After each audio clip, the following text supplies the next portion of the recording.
बांसवाड़ा जिले के बड़े कस्बों में शुमार कुशलगढ़ नगर पालिका क्षेत्र में यातायात व्यवस्था पूरी तरह से चरमरा गई है। कुशलगढ़ शहर के सब्जी मंडी चौराहे से लेकर तिमेड़ा बस स्टैंड तक लारियों के खड़े रहने और लोगों द्वारा इधर उधर वाहन खड़े करने से यातायात व्यवस्था बिगड़ गई है और आए दिन छोटी बड़ी दुर्घटनाएं भी घटती रहती हैं, जिससे क्षेत्र वासियों में यातायात पुलिस और नगर पालिका की प्रति गुस्सा है। वहीं इस अव्यवस्थित यातायात व्यवस्था से नाराज होकर सत्ता पक्ष के पार्षद सब्जी मंडी के सामने बीच सड़क पर बाइक खड़ी कर उस पर बैठ गए और रास्ता जाम कर दिया। पार्षद नरेश गादिया ने बताया कि सीएलजी मीटिंग में कई बार चौराहे पर यातायात पुलिस के जवान लगाने की मांग की गई, लेकिन प्रशासन द्वारा इस पर कोई ध्यान नहीं दिया जा रहा है। पालिका द्वारा भी सभी सब्जी मंडी विक्रेताओं को मंडी के अंदर खड़े रहने के लिए पाबंद किया, लेकिन पालिका अध्यक्ष और अधिकारी की उदासीनता के कारण स्थिति पहले जैसी हो गई है। नगरवासी का रोजाना इस खराब व्यवस्था से जूझ रहे हैं, पर कोई ध्यान नहीं दे रहा है, जिससे लोगों की सेहत खराब हो रही है, वहीं उनके वाहन भी खराब हो रहे हैं। सवाल है तो आज हमारा कुशलगढ़ नगर क्षेत्र के अंदर ग्रामीण क्षेत्र से आने वाले वाहनों की संख्या इतनी अधिक है कि एक तो सबसे बड़ी हमारी पार्किंग की व्यवस्था है और जिस रूट से हमारी रोडवेज की बसें प्राइवेट बसें आती है तो कुछ जगह इतनी कंजस्टेड है और मेन चौराहे पर भी इतना कंजस्टेड लोग कर देते हैं अतिक्रमण करके अपनी दुकानें ठेले वगैरह लगा करके कि बसों को निकलना बड़ा भारी पड़ता है। जैसे ही दो बस आमने सामने आएगी रोड ट्रैफिक जाम हो जाएगा, 10 मिनट तक वहाँ पर ट्रैफिक नहीं खुलता है और लोग परेशान होते हैं। ऐसी स्थिति में कई बार कोई पेशेंट भी फंसते हैं तो उनको समय पर सुविधा नहीं मिल पाती है।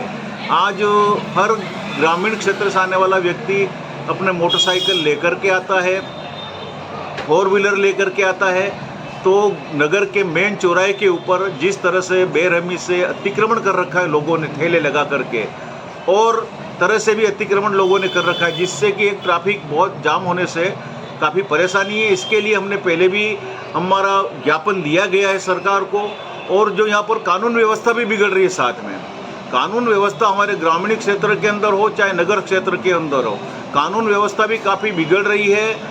कई तरह की हत्याएं हो रही है, रेप हो रहे हैं, लेकिन इन मुलजिमों को समय पर पकड़ करके वो दंड नहीं दिया जा रहा है। तो हम सरकार से मांग करते हैं कि कानून व्यवस्था को, ट्रैफिक व्यवस्था को शीघ्र सुधारे, नहीं तो हमें चक्का जाम और आंदोलन करना पड़ेगा। कल सब्जी मंडी के बाहर कुशलगढ़ का जो व्यस्ततम चौराहा है वहाँ पर वातागमन बाधित हो रहा था और ऐसे में वहाँ पर ये मेन रोड है जो कुशलगढ़ को बांसवाड़ा से जोड़ता है, कुशलगढ़ को थानला, इंदौर, झाबुआ से जोड़ता है, ये कुशलगढ़ को उदयपुर से जोड़ता है। इसी रोड पर आने जाने के लिए दाहोद एम्बुलेंस भी निकल गुजरती है, सारे प्रशासनिक अधिकारी इस रोड से गुजरते हैं, सारे स्कूलों में पढ़ने वाले बच्चे इसी रोड से गुजरते हैं। उसको देखते हुए मैंने हमारे नगर पालिका अध्यक्ष जितेंद्र जी आर्य के संज्ञान में लाया विषय को और इस कार्य के लिए मैंने चौराहे पर स्वयं खड़े रहकर नगर पालिका के इंस्पेक्टर, जमादार और कर्मचारी को बुला के ट्रैफिक व्यवस्था को सुचारू करी। हम पूर्व में भी कई बार प्रशासनिक बैठकों में, सीएलजी की बैठकों में इन विषयों की चर्चा करते रहे, लेकिन वो चर्चा तक ही सीमित रहा। मुझे लगा ये कार्य मुझे स्वयं करना पड़ेगा और कल मैंने इसको करा। ट्रैफिक व्यवस्था सुचारू हुई। कुछ समय पश्चात वापस कुछ लोग आके बैठ गए, उनको भी समझाइश की गई। मकसद किसी के रोजगार को बाधित करना नहीं है, मकसद सिर्फ इतना है कि व्यवस्था सुचारू चले। और ये मेन रोड है, कुशलगढ़ का व्यस्ततम चौराहा है और आज से नवरात्रि का शुभारंभ होना था, तो आज नवरात्रि का भी शुभारंभ हुआ। 9 दिन भगत लोगों का आना जाना रहेगा। आगामी दिनों में त्योहारों पर किसी तरह की घटना न घटे उसके लिए स्टेप उठाया और कल ही दिन में इसी चौराहे पर कल स्कूटी वाला और कार वाले के बीच में आपस में जो बोलाचाली हो रही थी उसको देखते हुए मुझे लगा कि कहीं व्यवस्था बिगड़ न जाए, तो मैंने स्वयं स्टेप उठाते हुए सफाई व्यवस्था और गाड़ी वालों को समझाइश करके नगर पालिका के स्टाफ के सहयोग से इस कार्य को करा। धन्यवाद।